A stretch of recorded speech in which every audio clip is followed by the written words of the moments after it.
Pemilik akun Buniyani dilaporkan ke Polda Metro Jaya atas tuduhan menyebarkan kebencian melalui isu sara yang menyerang Basuki Cahayapurnama atau Ahok.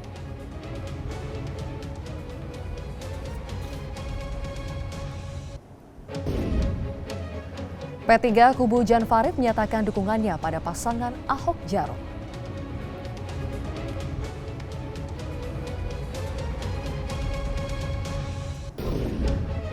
Pemirsa, pemilik akun Buniyani dilaporkan ke Polda Metro Jaya atas dugaan menyebarkan kebencian dengan isu sara yang ditujukan pada Ahok. Sementara P3 kubu Jan Farid mendukung Ahok Jarot dalam Pilkada DKI. Benarkah Jan Farid mampu membuktikan dukungannya tidak hanya perorangan namun kelembagaan? Dua topik ini akan kami bahas dalam Prime Time News bersama saya, Zilvia Iskandar.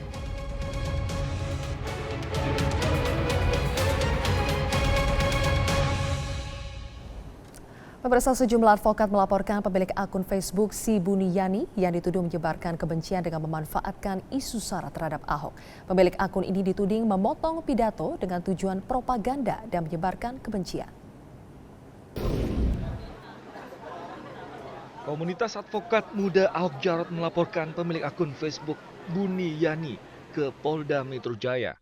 Pemilik akun ini dituduh menyebarkan kebencian dengan menggunakan isu sara, dengan cara memotong atau menampilkan tidak utuh pidato Ahok saat di Kepulauan Seribu dengan tujuan menyebarkan kebencian terhadap Ahok. Koordinator Komunitas Advokat Ahok Jarot Mu'anas Alaidit menyatakan pemotongan pidato Ahok ini diduga kuat bermaksud propaganda dan adu domba antar umat sehingga menumbuhkan kebencian kepada Ahok. Bermula dari akun Facebook atas nama SBY. Ya, jadi SBY ini bukan mantan presiden ya. Jadi adalah si Buniyani ya. Si Buniyani. Itu diupload dalam satu Facebook dengan menggunakan akun Facebook. Kemudian dipotong durasinya 31 detik. Karena awalnya video itu durasinya adalah 1 jam 48 menit. Kita sudah siapkan bukti asli. Begitu juga sudah siapkan bukti yang durasi 31 detik. Kemudian itu dipotong. Dikasih kata-kata yang provokatif. Ditulis di sini sama dia, apakah ini penistaan terhadap agama? Di media sosial kini bermunculan tanggapan yang menyatakan dukungan pada komunitas advokat Ahok Jarot yang menempuh jalur hukum atas penyebaran kebencian berbau sara oleh pemilik akun Buniyani. Dalam Undang-Undang ITE Pasal 28 ayat 2 dan Pasal 45 ayat 2 menyebutkan setiap orang yang dengan sengaja menimbulkan rasa kebencian berdasarkan suku, agama, dan ras diancam dengan hukuman pidana 6 tahun penjara. Tim Liputan, Metro TV. Pemirsa, banyak pihak meyakini Ahok akan banyak diserang dengan isu-isu sara. Dan saat ini sedang ramai diperbincangkan adalah pidato Ahok yang diduga disebarkan tidak utuh dengan tujuan menyebarkan kebencian. Pemilik akun Facebook Si Buniyani yang diduga menyebarkan pertama kali video pidato Ahok kini dilaporkan ke polisi. Dan kami sudah bersama dengan Mu'anas Alaidit, Ketua Komunitas Advokat Muda Ahok Jarot. Selamat malam, Mas Anas. Selamat malam. Mas Anas sudah melaporkan soal pemilik akun Facebook Si Buniyani itu. Kenapa akhirnya melaporkan? Ya, pertama mau kita awali bahwa pada prinsipnya kita merasa perlu untuk melaporkan. Jadi ada beberapa teman-teman yang mencermati ya, teman-teman dari advokat muda yang mencermati berbagai perkembangan situasi terkait video Al-Maidah ayat 51 itu yang dilontarkan oleh Ahok. Nah, itu kemudian memicu konflik kan. Sebagian kemudian melakukan tafsir sepihak dianggap melakukan penistaan, sementara sebagian lain itu menganggap bahwa itu adalah hal yang biasa saja kan gitu. Dan kemudian masyarakat terpecah kan seperti itu. Nah, ini yang harus kita selamatkan. Jadi dilaporkan ini atas dugaan apa, Mas? Nah, makanya dari awal ketika kita mencermati situasi seperti itu, maka ada beberapa teman-teman juga di tim Kotak Aja itu melakukan investigasi terhadap kebenaran tentang dugaan adanya video itu kan seperti itu. Nah, teman-teman kemudian melakukan penelusuran. Nah, dari tahapan kemudian kita melakukan pencarian data sampai dengan mengkerucut ternyata video asli itu ada. Video asli itu ternyata berdurasi 1 jam 48 menit yang dikeluarkan oleh Arief Budiman. Sedangkan nah, itu tidak pernah ada persoalan karena kita bisa melihat lah di kolom-kolom itu. Nah, ternyata belakangan itu dikerucutkan oleh seseorang yang diduga bernama dalam akun itu SBY ya, si Buniani. Jadi bukan mantan presiden tapi si Buniani. Nah, si Buniani kemudian mengkerucutkan itu menjadi 31 detik. Ya. Di dalam video itu kemudian ditulis kata-kata yang menurut hemat kami sebetulnya ini ada sangat provokatif, tetapi nanti biarkan ahli bahasa. Ahli bahasa, ahli sosiologi linguistik ya yang akan bisa menerjemahkan. Dituliskannya seperti apa, aslinya seperti apa? Ya, jadi di dalam postingan ini jadi berupa foto. Foto itu diposting kemudian ditulis di situ dibohongin pakai Al-Maidah. Dibohongi pakai Al-Maidah seperti itu kan. Jadi seolah-olah siapapun yang baca, khususnya umat Islam, pasti akan merasa tersinggung gitu loh. Seolah ayatnya yang membohongi Ahok seperti sebetulnya itu. menurut tafsir tim advokatnya seperti apa? Ya kalau menurut kita sebetulnya sudah diperkuat juga oleh pendapatnya Bawaslu per hari ini ya. Tadi ada beberapa komisioner dalam statementnya hari ini komisioner Bawaslu terkait masalah video itu dianggap itu adalah hal yang biasa gitu loh. Hal yang biasa, jadi bukan ayatnya yang bohong tetapi inilah yang kemudian menjadi persoalan karena bisa menjadi senjata bagi siapapun seolah-olah untuk tidak suka terhadap orang lain atau itu Ucapan yang Ahok, kemudian ucapan Ahok berbahaya. dalam video, Mas saya dengar ucapannya seperti ini, dibohongin pakai surat Al-Maidah 51. Nah itu kan kata-katanya dibohongin pakai surat Al-Maidah. Artinya kalau kita melihat pada potongan penggal kata-kata itu kan jelas ada unsur seolah-olah siapapun yang membaca, oh ya berarti ada seolah-olah melecehkan Al-Quran kan seperti itu. Nah ini loh yang menjadi persoalan. Makanya yang harus kita dalami adalah bagaimana mungkin si Buniani ini kemudian dengan tujuan apa. Jadi dalam tindak pidana itu ada yang namanya mens rea. Jadi mens rea itu niat jahat. Tujuan apa dia selama 31 detik menerbitkan itu, dipotong dari 1 jam 48 menit.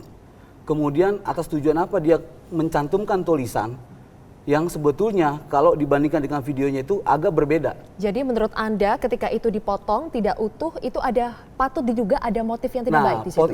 Iya, makanya tapi kan itu akan menjadi kewenangan dari penyelidik. Jadi Anda melaporkan akun si Buniani ini atas dugaan apa? Pencemaran nama baik atau bagaimana? Iya. Jadi atas akun ini kemudian berapa orang kan melihat ya kan mengadopsi, menebarkan pendapat satu sama lain, akhirnya satu sama lain saling mempengaruhi gitu loh.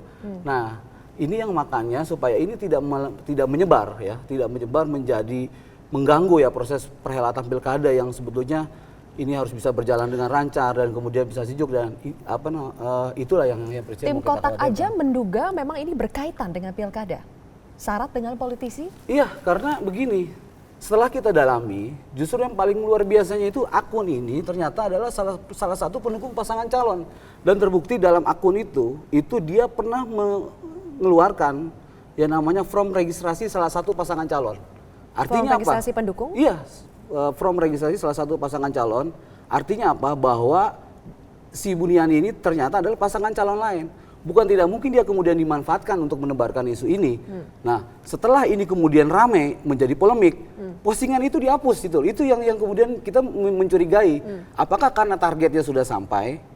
Kan gitu. Apakah niatnya kemudian untuk menciptakan konflik ini untuk menguntungkan pasangan calon lain, itu kemudian sudah bisa didapat, kemudian dihapus. Nah, itu adalah mens rea, niat jahat. Niat jahat itulah yang kemudian kita melaporkan kepada pihak kepolisian untuk melakukan pendalaman. Nah, ini kaitannya juga dengan pernyataan dari Kapolri kan. Yeah. Kapolri pernah menegaskan bahwa akan melakukan penindakan terhadap netizen yang mencoba untuk melakukan tindakan provokasi kebencian dengan menebarkan isu sara.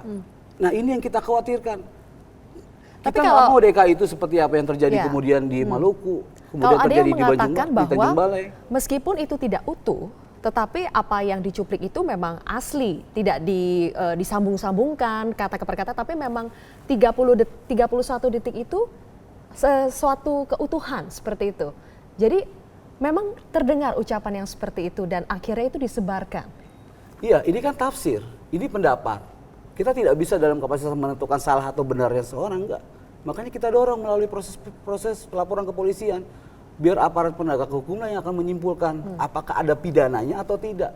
Itu yang kita hindari, jangan sampai kemudian ini menjadi bumerang gitu loh, atau menjadi persoalan konflik di masyarakat. Kenapa? Karena ini ada persoalan hukum. Iya, persoalan ini Itu sudah loh terlanjur bergulir panjang. Sudah terlanjur bergulir. Karena ada Ahok ini dilaporkan ke polisi oleh advokat cinta tanah air. Kemudian Iya. juga ada sejumlah ormas Islam melaporkan juga. Nah iya. Atas tuduhan penistaan agama. Iya, itu kan yang makanya kita khawatirkan kan. Saat ini artinya umat Islam kemudian menjadi terpecah. Warga kemudian menjadi terpecah. Ini kan banyak tindakan ini ternyata atas akun itu yang kemudian menerbitkan video itu dengan penggalan semaunya, itu yang kemudian bisa menjadi potensi konflik. Itu yang harus kita selamatkan. Jadi waktu Anda melaporkan itu bukti apa saja yang sudah disediakan oleh tim Ya, Kotak kita sudah Ajaib? sampaikan apa adanya. Pertama kita ambil posting itu, kutipan-kutipan yang menurut dugaan kita adalah tindakan-tindakan provokatif. Kemudian yang kita juga menyampaikan satu pertemuan di Pulau Seribu itu. Pembicaranya Ahok itu dalam 1 jam 48 detik video aslinya. Dan potongan. Jadi biar Dan bisa langsung potongannya dibandingkan 31 ya, dan potongannya 31 detik. Dan itu sudah kita berikan dalam bentuk VCD-nya. Ada juga yang mengatakan karena ini sudah terlanjur bergulir, kemudian juga menuai berbagai kecaman dan akhirnya membuat polemik di tengah masyarakat. Ada juga yang menyarankan agar Ahok ini meminta maaf lah untuk meredam situasi. Apakah dari tim advokat Ahok Jarot ini juga menyarankan hal demikian? Ya, kalau kita prinsipnya persoalan minta maaf itu persoalan pribadi ya. Tapi bagi kami adalah yang harus kami selamatkan adalah proses demokrasi ini, Mas. Mbak, proses demokrasi ini yang harus kita selamatkan. Kenapa? Jangan sampai kemudian ini dihancurkan. Kita sudah bangun ini proses ini sejak reformasi sampai sekarang selama bertahun-tahun adalah untuk menghindari persoalan SARA. Ini kompetisi ini akan berlangsung selama 5 tahun. Iya. Artinya bisa artinya apa? Bahwa sewaktu-waktu bisalah kita akan berada dalam situasi yang berbeda. Kalau isu SARA ini kemudian dimainkan terus-menerus, nah ini demokrasi kita tentu akan mengalami kemunduran. Baik, itu kita catat poinnya ya. Iya. Ini betul-betul harus bisa dibuktikan agar jangan sampai berpengaruh terhadap proses demokrasi kita karena pilkada sudah di depan mata. Iya. Terima kasih banyak Mas Muanas Alaidit, Ketua Komunitas Advokat Muda Ahok Jarot atas waktunya bersama kami di Prime Time News. Dan pemirsa, kami akan lanjutkan lagi Prime Time News hari ini dengan dialog lainnya, yaitu P3 Kubu Jan Farid menyatakan dukungannya pada pasangan Ahok Jarot dalam Pilkada DKI 2017. Sesaat lagi.